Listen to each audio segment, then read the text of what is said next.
Assalamu alaikum wa rahmatullah. Alors, je vous souhaite le bienvenu. maa ngi leen di dalal jàmm ci seen chaîne 1N TV. bis ni ki tey donc dañuy démarrer ak benn émission boo xamante ni riiru jamono la. riiru jamono nag daa nekk émission boo xamante ni dañuy waxtaan si li xew ci jamono te waxtaan boobu dañ koy jéem a tënk ci diine. Vous êtes chez vous. Faites comme chez vous. waxtaan bi ça va être très simple amul dara loo xamante ni nar na cee mën a compliqué li waral réeru jamono mooy ni que dañoo toll foo xamante ni tey jii ñun ñëpp seetlu nañ ni ñun dañu nekk ci situation bu xaw a doy waar ci wàllu jikko ci wàllu comportement yëf yi pëccëxoo na jaxasoo na lool mu laaj taxaw seetlu boobu nag il faut mu am ay références yi nga xamante ni ci lañ koy teg références yi en général ñaar la nit dina référencé woo ci gëm maanaam ci diine nit dina référencé woo ci aada ñu woowee tradition diine nag ak aada yenn saa yi dañuy féewaloo mais am na foo xamante ni dinañ fa regroupé wu d'ailleurs yonent bi Seydina Muhammad sallallahu alayhi wa sallam am na ay aada yum fi fekk bi mu ñëwee si jëmmam ndax yonent bi sallallahu alayhi wa sallam moom nekkinam dafa mës a sax waaye ci jëmmam ba mu ñëwee ak bi muy doxal mission bi nga xamante ni moo indi islaamu tey bii ñu am yonent bi sallallahu alayhi wa sallam amoon na aada yoo xamante ni da koo ñëw yëkkati dindi mu set mu am ay aada yoo xam ne daf ko fee bàyyi moo tax sa yenn saa yi du caageen ni nit dina ne waaw diine lislaam dafa jaxasoo ak aada naar déedéet loolu njuumte la diine lislaam jaxasoowul ak aada naar diine lislaam dafa jaxasoo ak aada yi nga xamante ne sang bu tedd bi ki nga xamante ne ci fépp lañ ko yónnee ak ci xeet yépp ak ci mbindeef yépp moom dañ ko yónnee ci nit ci jinne ci bépp lépp loo xamante ne mbindeef la ndax nit ak jinne rek nekkul comme mbindeef lépp loo xamante ni mbindeef la yonent bi sallallahu alayhi wasallam si ñooñu ñëpp lañ ko yónni donc nañu bàyyi wax boobu di wax ni diine bi lislaam dafa ànd ak aada naar déedéet peut-être si ñi koy jàngale si yenn gox yi waaye diine bi lislaam dafa ànd ak aada yonent bi sallallahu alayhi wasallam mi nga xamante ne moom la nangu ne que aada boobu dëppoo na ak li borom subhanahu wa taala di xaar si ñun donc ñaari référence yooyu mais dafa am benn affaire bu am doomu aadama borom subhanahu wa taala mi ngi ko sàkk ñun ñëpp si niñ ko xamee ci ban mu njëkk a sàkk ki nga xamante ne mooy Seydina Adam alayhi salaam Seydina Adam donc yonent yi comme ni ngeen ko xamee suñu ngeen di tudd duñ leen sàllalu Seydina teg ci alayhi salaam mooy pour yonent yi mat nañu 123 999 ñoo wàcc après yonent bi Seydina Muhammad sallallahu alayhi wa sallam ñëw tëj mbir mi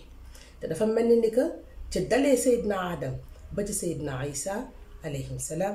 yonent bi sallallahu alayhi wa sallam la ñu doon liggéey annoncé liggéey bi nga xamante ne moom la ñëw mottali ko alhamdulilah macha allah yàlla nañu ko borom subhanahu wa taala fayal taas na ci barkeem amin di leen xamal ni référence yooyu nga xamante ni que dafa jiitu na ñun suñu judd ak suñu nekkin référence yooyu moom mooy tax nit di mën a xam fan la war a teg tànkam fan la warut a teg tànkam ak su jamono demee ba pëccëxoo comme niñ ko waxee ci tegtal yi ñu am ci axru zaman moom mooy les signes en fait de la fin des temps maanaam mujjug jamono ñun ñëpp xam nañ ne que am na yuy xew bu lépp pëccëxoowee am na foo xamante ni foofu lañu mën a retrouver wu moom mooy référence yi nag muy aada ak di diine dafa am leneen lu ko jiitu mooy li ma leen wax sànq bañ ñu sàkkee mooy la lumière naturelle maanaam xel dafa nekk loo xamante ni borom subhanahu wa taala da koo def ci doomu aadama mu ko defee ci doomu aadama xel nekk liy différencier nit ak mala. C'est ce qui fait la différence entre les humains et les animaux. Réfléchir, réflexion, xel loolu lay jëriñ. Xel dafay jëriñee aussi nga natt li nga xamante ne moo jaadu ak li jaaduwul. Xel daf lay permettre nga am ay limites. Daf lay permettre nga poser ay dayo. Di ngeen gis nit muy évoluer mu am diine wala mu ñàkk am diine mais ngeen gis que nit ki dafa nekk koo xamante ni dafa am bon sens. Bon sens mooy koo xamante ni day gis ko moom lépp lu muy def dafa am fu mu koy teg nga naan waaw kii yenn saa yi ñun jullit dañaa ay kii bu nekkoon jullit kenn waxatu ko. Loolu boo leen ko gisee moom mooy lumière naturelle bi nga xamante ni moom moo njëkk a nekk la base de liy fonctionner loo doomu aadama mooy xel. Jamono nag bii ñu nekk dafa am yoo xamante ni dafa fëgg yàgg na bàyyiwuñ ci xel. Am yoo xamante ni dafa taxaw ay prémices, c'est ce qu'on appelle des prémices, c'est-à-dire des choses yoo xamante ni wane na boppam te xam ni que fa mu jëm lañ naan liy raam ca ñàkk ba la jëm mais bàyyiwuñ ko xel. ñu daal di doxal foog ni ñun loolu ñun ñoo ko mag ndekete déedéet loolu moo ñu indi tey ci fi ñu toll nii. Jamono bi ñu toll nit war na bàyyi xel ci lii li may yàgg di wax ngay góor ngay jigéen. Man nag damay faral di accentuer mbir mi ci sama mbokk jigéen ñi. Waruloo réduire yow sa bopp yow doomu aadama bi. Tu ne dois pas te réduire à une chose insignifiante. Je m'explique. Maanaam yow doomu aadama bul jàpp ne que doo dara. Ñun nit ci kanamu borom subhanahu wa ta'ala devant Dieu on n'est rien. Ci kanamu borom bi duñu dara. Ça c'est sûr et certain. Et ça d'ailleurs c'est très important que nit di ko mën a bàyyi xel. Mais nit par rapport ak création maanaam nit par rapport ak yow sa place ci kaw suuf par rapport ak yow sa place par rapport à l'univers xoolal univers ni mu yaatuwee xoolal borom subhanahu wa ta'ala nee na la 124 000 monde moo am 124 000 monde bu nekk tënk nañ ko ci juróom-ñaari asamaan juróom-ñaari suuf lépp li ciy wër-wërloo boo ko jotee nga def benn mu def la benn monde. nga di ko def bu mat 124 000 xoolal jëmmi doomu aadama ni mu toll secret yi nekk ci monde yooyu yëpp 124 000 yooyu yëpp mi ngi nekk ci jëmmi doomu aadama. Kon yow doomu aadama bi yow xamal ni que ngay góor ngay jigéen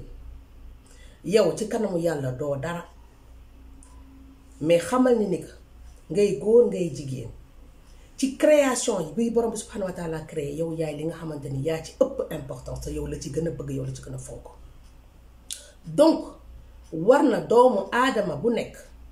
mu gëm boppam. Waxuma gëm boppam ci waa Sénégal ñun suñu mbokk yi ni ñu koy waxee waxuma boobu leneen la ndax boobu noonu dafa yóbbul nit feneen. Gëm sa bopp déjà mooy ni que yow nga am loo xam te danga koy jommal sa bopp. Il y a des choses que tu t'évites à toi-même. Il y a des choses yoo xamante ni tu n'as pas besoin que ñu siy ñëw ak yow. Am na yoo xamante ne yow yaay toog nga seet nga nattal ko sa bopp nga ne man lii waruma ko def non lii waruma. Loolu li koy indi mooy référence li ma doon wax ci njëlbeen mooy suñu sujet tey bi. Nit xelam du ko doyloo dëgg la mais xelam originel lumière naturelle bi nga xamante ne ni ngay gisee jant bi ni muy leeralee kaw suuf ba nga xamante ne soo soxla woo tàllam noonu la xel originel amee leer goo xamante ne dafay leeralal doomu aadama ni mu war a gisee au moins la base des choses. Damay joxe exemple yenn saa yi nga gis ndeysaan ku am feebaru xel suñu Sénégal dañ koy gis souvent nga naan ay mais kii dafa dof ndeysaan nangam yan baal ma ci waxin bi nga daal di jékki-jékki nga gis mu def lu doy waar yenn saa yi nit ñi daal ne la kii de yenn saa yi daa mel ne ko dofam bi am na fu mu yem ndax yenn saa yi mu def lu nite du man maay wax de xool leen bu baax da leen di dal yéen pour yéen loolu fan lay jóge. C'est cette lumière originelle bi nga xamante ne borom subhanahu wa ta'ala da koo def ci nit te mu nekk loo xamante ne jamono bi ñu toll dañ koy repousser maanaam ñun dañuy jël lumière originelle boobu cette réflexion là xel boobu noonu dañ koy jël daal di koy pousse de côté daal di demee ak si ñi ma ko sañ a wax lu ñu neex sauf que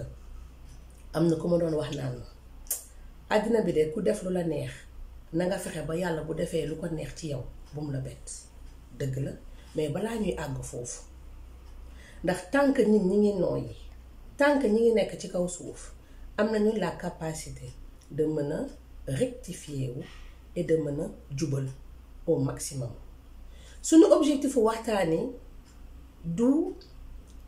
nekk naan def leen lii wala bu leen def lii déedéet fii ñun ñëpp ay bàkkaarkat lañ ku dul bàkkaar yonent nga waaw yonent yi ñoom ñoo parfait la perfection incombe au prophète te yonent yi tëj nañu ci Seydina Muhammad sallallahu alayhi wa sallam donc fu mu nekk nii lan la ñuy def ñun mooy dañuy jéem a jubal maanaam dañuy jéem a li ñuy def ñu dugal ci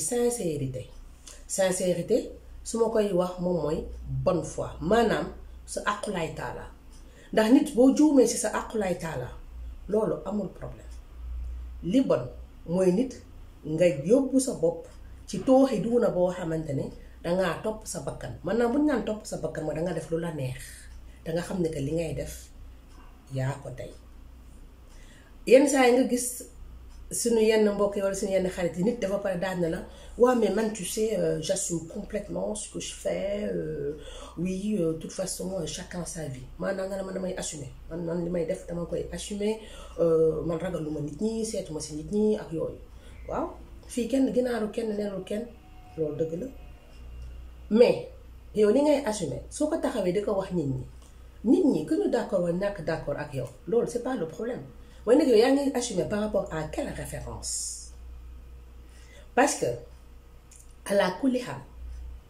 nga assumer wala nga ñàkk assumer nga tey di def ba pare di ko wane te loolu am na tur ndax dafa am lu ñuy woowee naafeq mooy ki nga xamante ne dafay def di nëbb am beneen ñu woowee zindeex ki nga xamante ne dafay def di fësal donc yow su nekkee ne que dangay def di fësal su boobaa yaa tooñ sa bopp te xam ne que li ngay fësal c'est pas parce que dangaa wax nit ki ni que soi-disant dangay assumer li ngay fësal si référence bi nga xamante ni moom nga jël pour assumer ko que ça fait de yow nit boo xamante ni en fait dafa am fit non man loolu dama naan nit bu pas osé de nit bu ñeme nga am fit ak ñeme du benn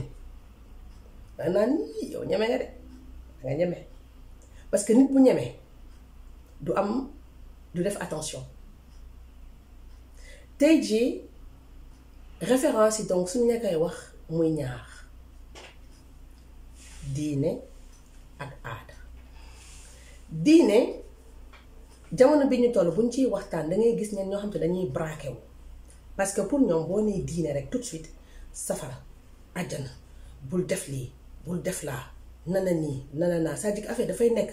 benn espèce de discours boo xamante ne ñoom dañuy foog ne ko tout de suite rek dañ leen di juger entre guillemets parce que juger mooy lan si ni nga koy waxee de manière populaire nit ñi boo commencé tout de suite quand tu parles de religion les gens ils ont l'impression en fait que tu les juges et que tu les mets dans un carcan maanaam da ngeen di tëj ci benn boîte kii nii la mel kii nii la mel kii nii la mel déedéet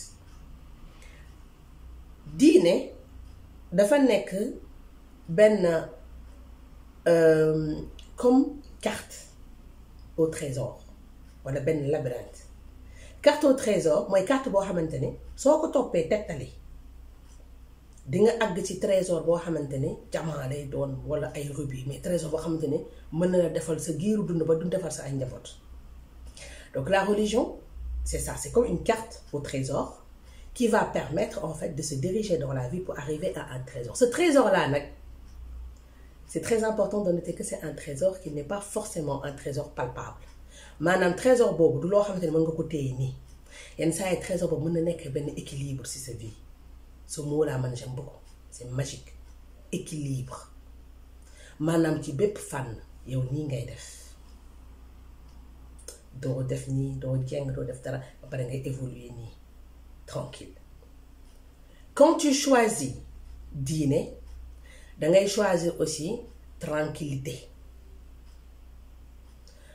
maanaam yow li nga mën danga koy def ci capacité yi nga xamante ne moom la borom bi jox ci capacité yi nga xamante ni borom subhanahu wa taala su la ko joxee ba pare am na benn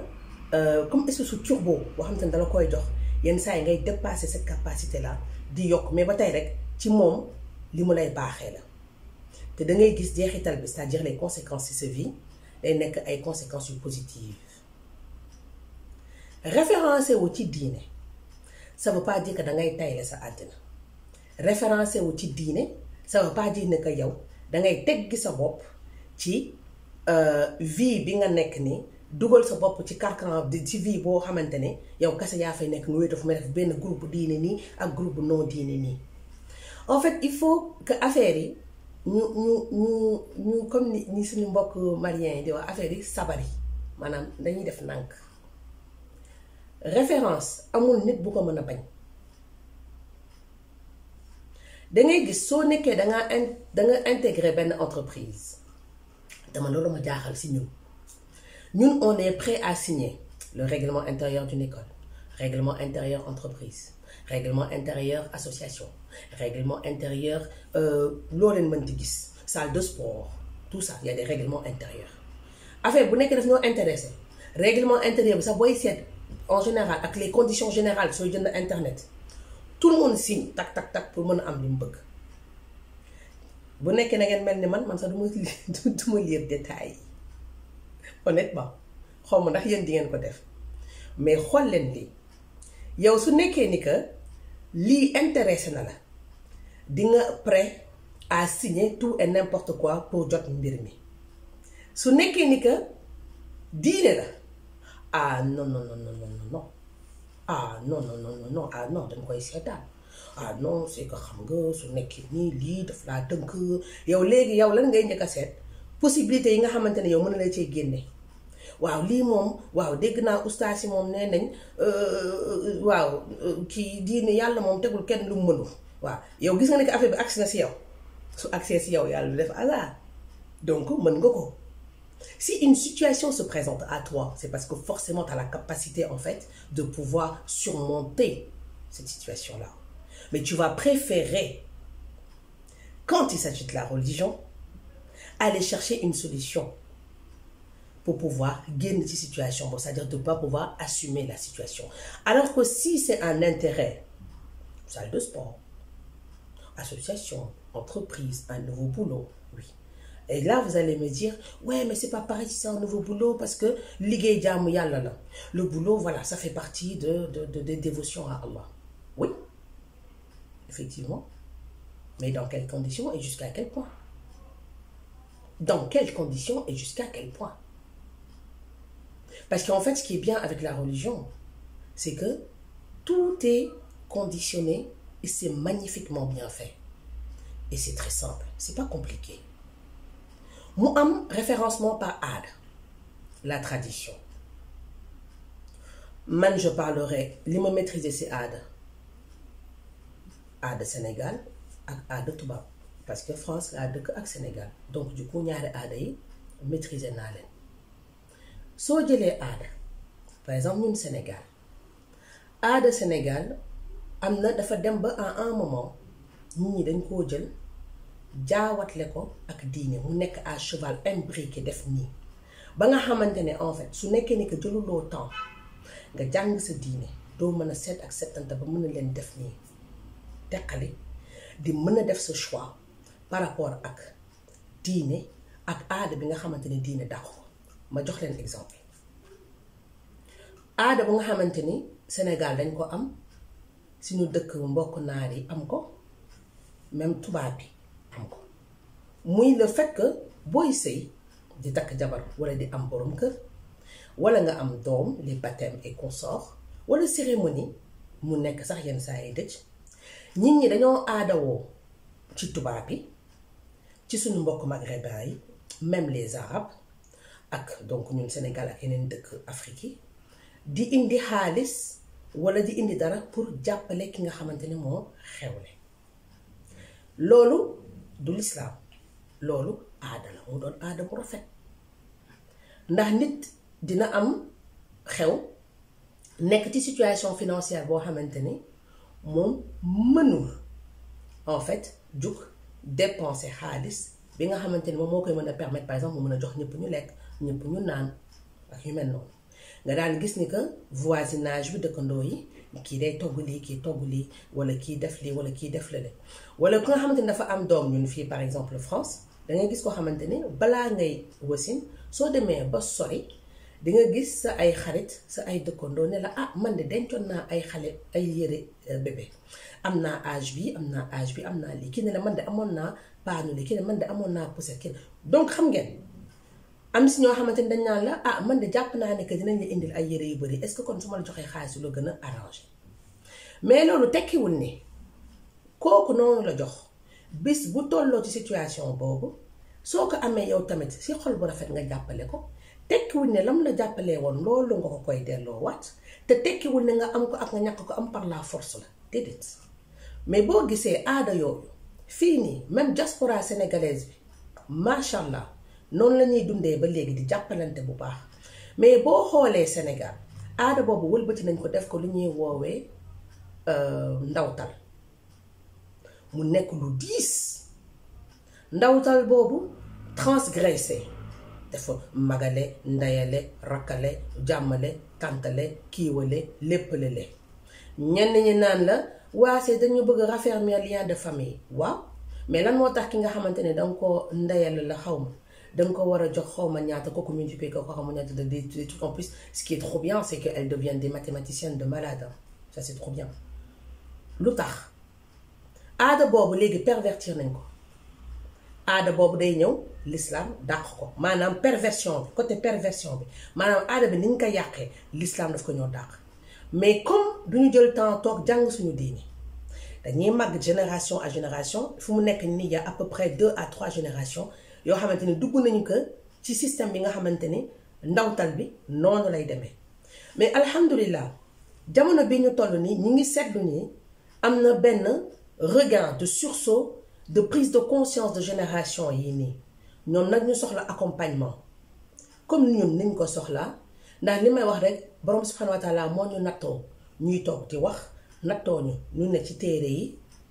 mais borom subhanahu wa taala mënoon na ko nattoo keneen donc bu ñu tegee natt bi dañ ko ciy sant di ko ñaan mu sàmm ñu ko def ni li ñuy wax mu dugg ci xel yi ak ci xol yi te ñu jëlee ko ni nga xamante ne buur yàlla noonu la ko gërëmee donc objectif bi c'est quoi nit ki boo demee ba xamuloo foo jëm dangay dellu fa nga jóge te tant que ñi ngi nooy tant que borom bi mi ngi ñuy def ñuy yeewu di ànd ak suñu xel cette lumière naturelle de base bi nga xamante ne moom moo ñuy permettre ñu mën a xam ban référence la ñu war a topp ak naka la ñuy toppee référence yi tant que ñi ngi am xel boobu dañuy ñaan borom subhanahu wa taala mu teg ñu ci yoon bi nga xamante ne moom moo ko gërëm pas yoon ñun bi ñu gërëm tey jii suñu société Sénégal muy wàllu yar wàllu sëy boobu moom dinañ ci ñëw lu bari jigéen ñi góor ñi nouvelle tendance yi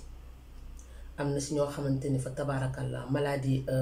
mentale yi bari na trop dinaa leen def benn parenthèse ñun fii France man ci ville bi ma nekk am na benn hôpital psychiatrique boo xamante ni dañu am benn retour benn personnel soignant bu ñu wax ni que fii ñi ci suñu hôpital psychiatrique dafa bari ay jigéen yuñ fi internet sénégalaise yëf yi pëcc xool na jaxasoo na trop kon nañ delloo si waat suñu xel ñu xool référence yi aada l'islam déjà référence la boo xamante ne mënoo cee juum xam nga sa xel la lay may ci côté l'islam soo demee ba gis règle bi nga xamante ne normalement règle lu yàlla la woon wala mu doon li nga xamante ne jàngale bi yonent bi sallallahu alayhi wasallam la woon soo demee ba jàngale boobu noonu ak règle boobu daal di xaw a jàdd sa xel dina la may nga daal di taxaw nga delluwaat ci règle originelle bi par exemple li ma waxoon sànq affaire ndawtal jàppalante la woon mu dem ba jéggi cadre l'islam donc foofu sa xel moo lay may ni que affaire bi dematul mu am beneen aada yi nga xamante ne yow sa xel war na la mën a may nga am référence moo xam ne que aada bi ak aada bi baaxul même su nekkee ni que ñun nekk na lu populaire ci suñu dëkk nekk na loo xamante ni soo ko toppul ñépp mere la ngal la waaye ki nga xamante ne biñ lay sàkk tàgguwuñu ko ki nga xamante ne borom subhanahu wa taala bi muy jël di def li muy def ci yow tàgguwu la sax yow mii mu ko def waaye moom tàgguwu ko naka nga mën a nangoo yow ci kaw suuf si sa dund kooku war a am impact boo xamante ne yow loo mënti am ak loo mënti def moom avion wala sa manière de voir da ci dafay en fait am jeexital ci yow nit lépp looy def danga ci war a xool ndax borom subhanahu wa taala moom dinga atteindre ngërëmoo su ko defee même soo juumee bonne foi nga demee pour ñu wëlbati la day yomb te pour nga wëlbati sa bopp day yomb te dangay gis ne kay borom sax subhanahu wa taala dala koy yombalal mais bu nekkee ne yow dangaa bëgg a jël en référence li nga xamante ni moom la nit ñi gërëm wallaahi xoolal ak boroom xam-xam boo mënti seet ci kaw suuf même ñi génn àddina ak boroom xam-xam yii ñëw ci génération yi ñëw amul kenn koo xamante ni mën na la garantir ni que yow sa vie dina normal mënut a nekk mënul nekk xool leen su ma leen joxee benn exemple ci wàllu yar dañu jël exemple boobu charia ne la sa doom bu nekkee góor wala mu nekk jigéen su juddoo déjà li ma naan ci table d'accouchement bi sama mbokk jigéen yéen ñi ko xamul jàpp leen lii te ngeen denc jàng leen nodd ak liqaam jigéen dangeen a war a jàng nodd ak liqaam sa doom soo ko wasinee ci table bi ba ñu jox la ko parce que selon dëkk bi ngay wasin amaana na sa borom kër du nekk ci sa wet wala am na ñoo xamante ni condition yi ñuy wasinee ñoom kese ñooy wasin allahu alam yàlla rek xam mais na nga fexe ba sa doom boo ko tegee ci sa kaw ni bismillah jël nopp bi nga nodd jël beneen bi nga liqaamal sa bopp déjà maanaam yow njëkkanteel ak iblis ci sa doom njëkkanteel ak iblis ci sa doom yow jigéen bi nga xamante ne dañ laa maye ngay sëy loolu war nañ la koo jàngal yow jigéen bi nga xamante ne dañ laa maye nga war a sëy yow war nañ la expliquer ni sa doom si yow lay njëkk a amee démarrage ci àddina soo yëkkati sa ween nga di ko nampal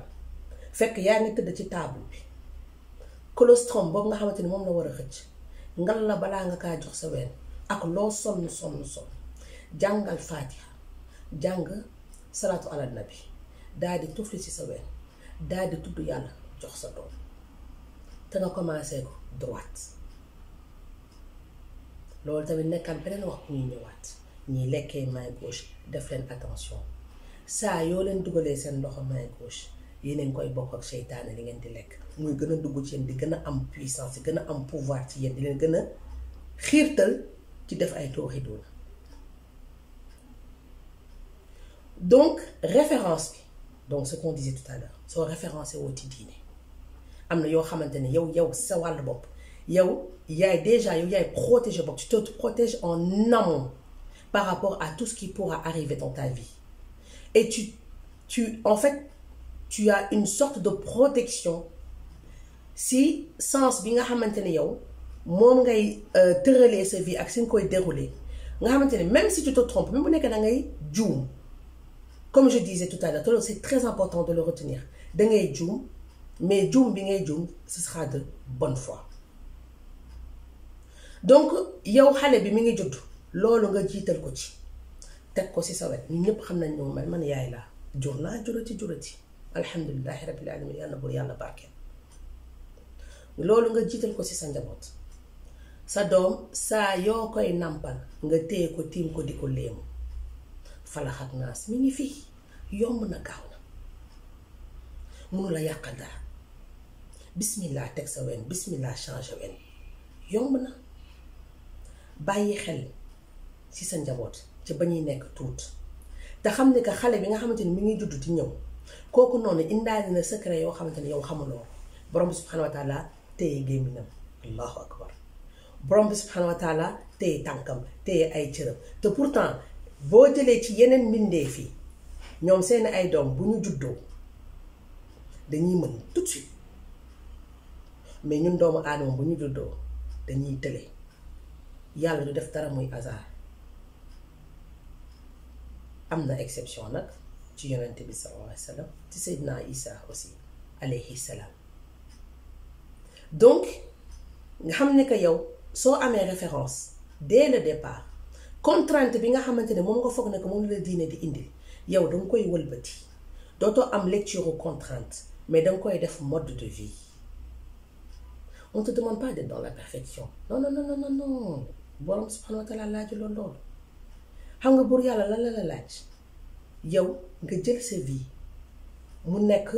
contenu maanaam dañuy woowee le contenu maanaam moom mooy mbir bi nga xamante ni mooy dugg ci biir mbir mooy le contenu essence bi mooy sa vie nga jël ko dugal ko ci contenant maanaam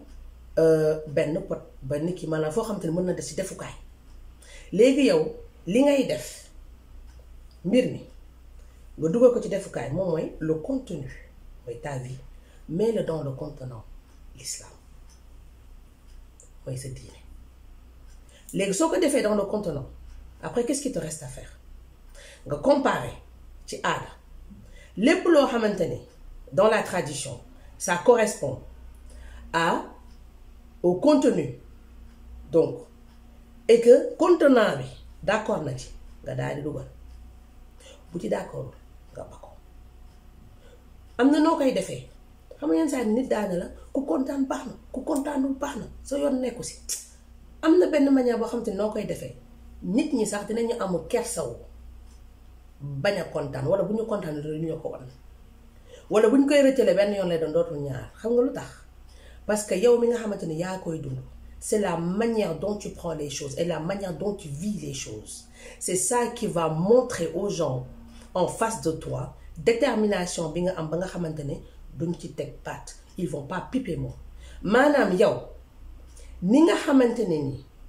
noonu ngay dundee li ngay dund gëm-gëm bi nga ciy àndal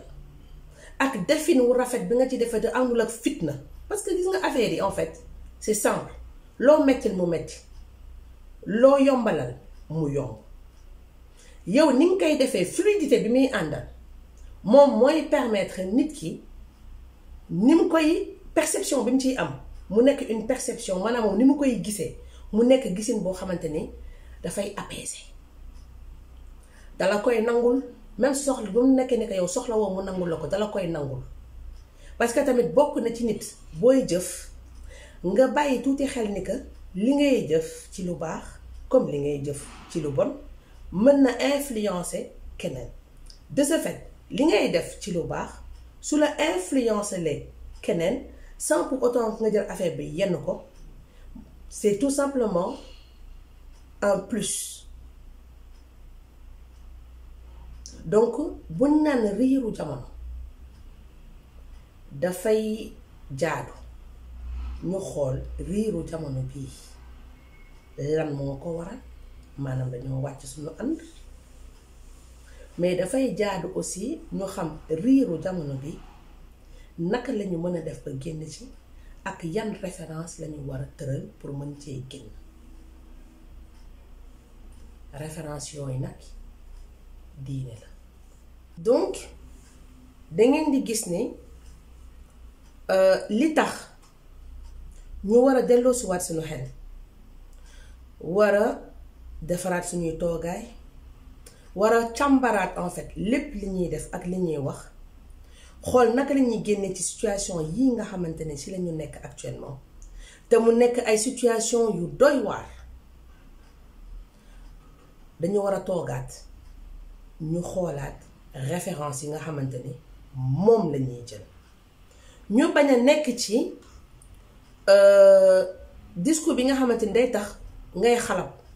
waaw nit ñi dañuy jàng tubaab moo tax ñu mel nii léegi nit ñi dañuy nangam nii moo tax ñu mel ne déedéet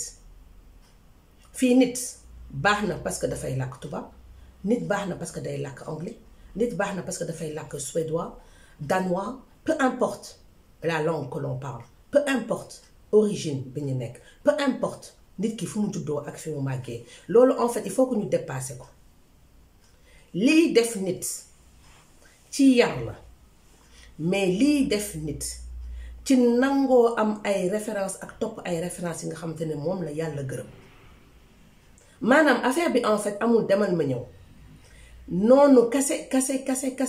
la mën a fonctionner te mënul fonctionner autrement ba tax na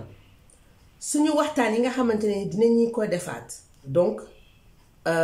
ajjuma bu ne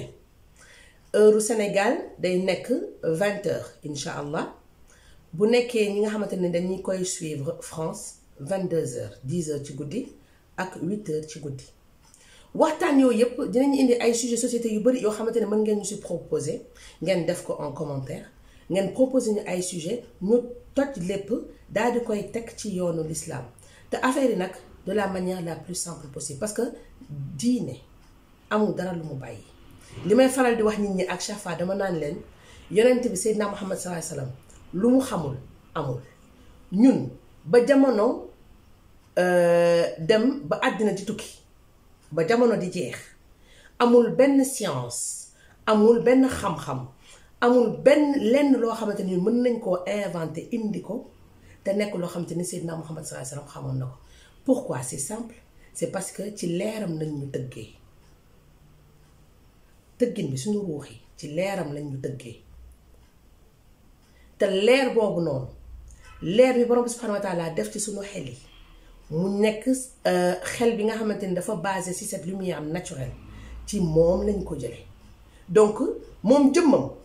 moo ñëw à une période mais moom dafa mës a nekk laata borom subhanahu wa ta'ala nekk te buur yàlla daa mës a nekk yàgg nekk la preuve Seydina Adam alayhi salaam bi ko yonent bi bi ko borom subhanahu wa ta'ala posé woon question bi ba mu ne laa ilaha illa allah muhammad rasulullah bañ ko laajee fan la ko gisee mu daane ko àjjana la ko gisee woon te sunu maam aadama ba mu doon jógee àjjana di wàcc ci kaw suuf la xanaa kon ngeen xam ne que Seydina Muhammad sallallahu alayhi wasallam jiitu na loolu bu leen fàtte beneen bi Seydina Jibril alayhi salaam mës na werante bis ak yonent bi sallallahu alayhi wasallam ne ko maa la mag yonent bi sallallahu alayhi wasallam ne ko maa la mag mu ne ko déedéet man maa la mag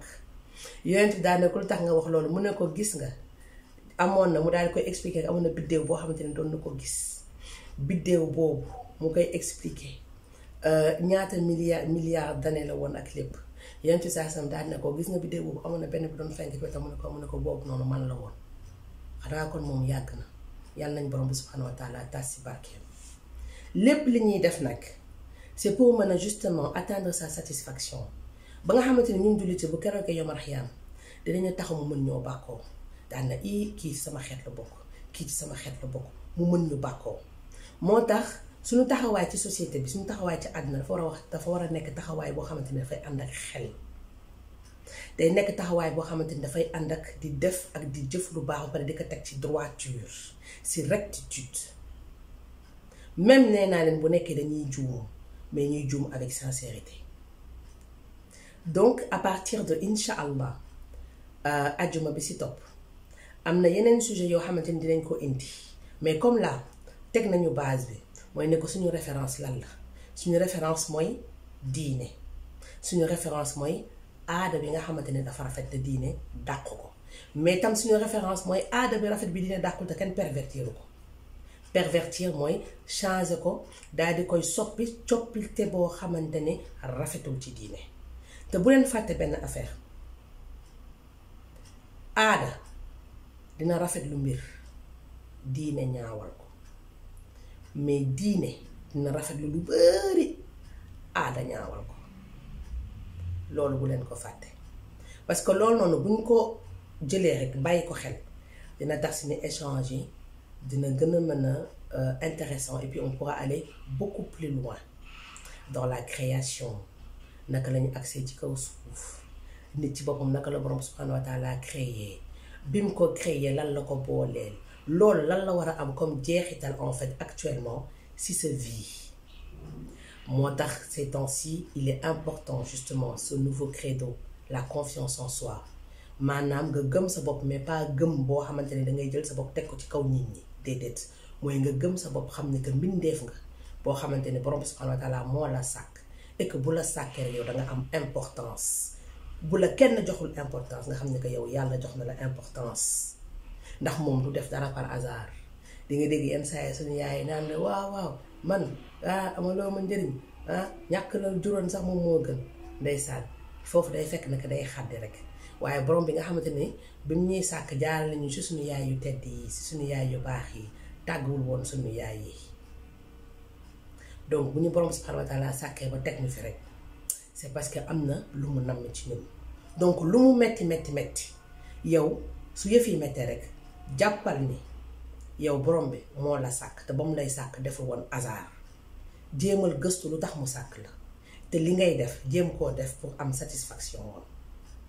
dinañ ñëw aussi ci àtte l'islam yi ngeen comprendre lu bari nit ñi xam ni que charia du lii baax na lii bon na lii dagan lii xaraam déedéet dafa am àtte yu bari te àtte yu bari yi daf lay permettre en fait nga mën a yow jël référence yooyu def ko ci sa vie daal di ngay poser ay jalons ba pare def ay limites léegi nag xam naa ne suñu waxtaan bi léegi mu mën a jeex di leen sant di leen gërëm ci temps bi nga xamante ne accordé ngeen ñu ko ci déglu ñu di leen sant di leen gërëm ci temps bi nga xamante ne accordé ngeen ñu ko aussi ci attention bi ngeen porté ci sunu waxtaan bi jamono nag dafa nekk jamono boo xamante ni dafa doy waar waaye xam leen ni su nekkee ni seetaat ngeen seen bopp seetaat seen taxawaay su nekkee ni xam ngeen ni lépp loo leen di def teg ngeen ko ci yoonu diine néew ma doo leen juum de ahankay waaye li ngeen di juum dina néew te équilibre bi nga xamante ne moom laa doon wax ci njëlbeen di ngeen ko am te gis nga doomu aadama mënuta je répète l'individu ne peut pas évoluer sur terre donc mënul évoluer di dund ci kaw suuf te amul équilibre te nit équilibre yow yaa koy njëkk a may sa bopp yow yaa njëkk a poser les jalons soo poser les jalons wax nañ leen ko ne leen ne borom subhanahu wa taala gis nga lu baax loo def soo defee lu toll nii moom mu ñëw mottali lii loolu mooy liñ naan la yàlla sooy ñëw ci moom soo ñëwee lu toll nii moom mu def lu toll nii soo doxee mu waaxu soo waaxoo mu daw moom dafa gore wallahi borom subhanahu wa taala dafa gore moo tax gis ngeen gore boobu noonu nga xamante ne moom mooy jëmmi gore yàlla nañ ci may ci ngorom boobu ngeen am ndëgër laay bu leen dara xoqatal bu leen dara këf maanaam lépp loo leen gis ci àddina rek boole leen ci teey soo leen teeyee di jël recul dafa baax situation am na bul agir tout de suite bul def benn réaction tout de suite tu n'as pas besoin de réagir tu as le temps de prendre du recul ne serait-ce que 2 minutes si ça ay capacité soo mënee jël un peu plus même de recul nga jël un peu plus de recul nga xool situation bi jàngal ko en fait si plan yépp si capacité yi nga am di nga gis ne que yenn saa yam borom bi subhanahu wa taala dina la ci génneel faay boo xamante ni yow sax gisoo ko woon mais le fait que nga jël recul dina la permettre nga xam fan ngay teg sa tànk xam yan jalon nga war a teg di am yaakaar ni suñu waxtaan yi dina leen jëriñu di am yaakaar ni yéen tamit seeni ay contribution dinañu mën a jëriñ ñun tamit ñu defaraat tamit suñuy toogaay améliorer wu aussi ci yoon bi nga xamante ne si lañu nekk maa ngi sàkku ci ñaan si yéen ñëpp di leen ñaan aussi comme là c'est la première fois lépp loo xamante ne en fait gis ngeen ko ci te mu doon loo xamante ne neex na leen alhamdulillahi rabbil alamin